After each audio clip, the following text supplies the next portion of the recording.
respect to his vow to put neighborhoods first, especially those underserved communities that are south of Interstate 8, we're starting to hear talk, which more or less was outed on a big public basis by the new council president, Todd Glory, the other day.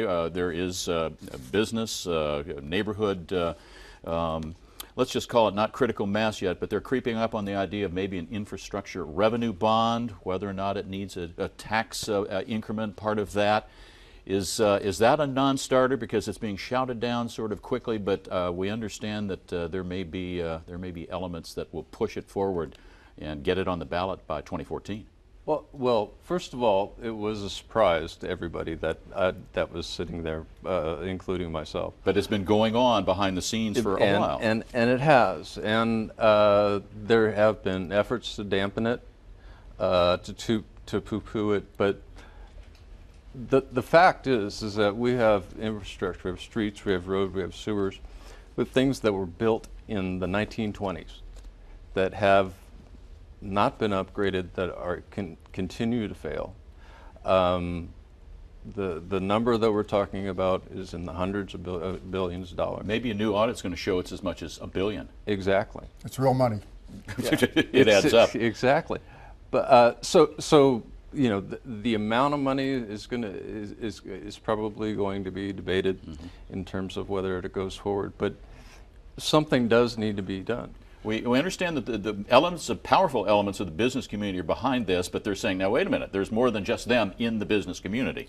I agree with both of you on the points that you made, that it has been circulating around for a while. But when Chris says he was surprised, I think the biggest mistake, and I think it was a mistake this week, is they broke one of the cardinal rules of politics. They didn't float a trial balloon. It did catch supporters and possibly opponents by surprise. And I heard from a lot of people in the business community even do the famous aha. See, we thought that's what would happen with Democrats, and that is what's going to go to gridlock if they do these things and they don't work its way through and float that trial balloon and make sure they have support before they throw it out there by a surprise. And they want to suss this out over a couple of years, but the longer you wait, the more that construction, labor costs go up, the city's purchasing power goes down.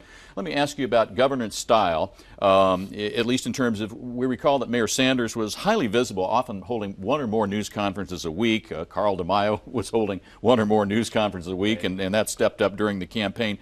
How high a profile do you think Bob Filner will maintain as mayor along these lines to be in front of the message? Just a quick 30-second wrap, if we could.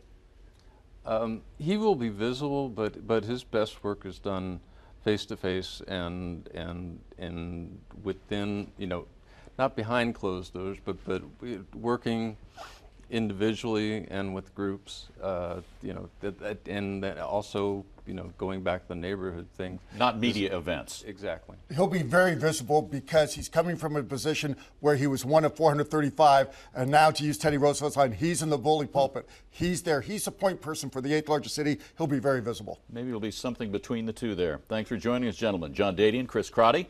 And coming up next,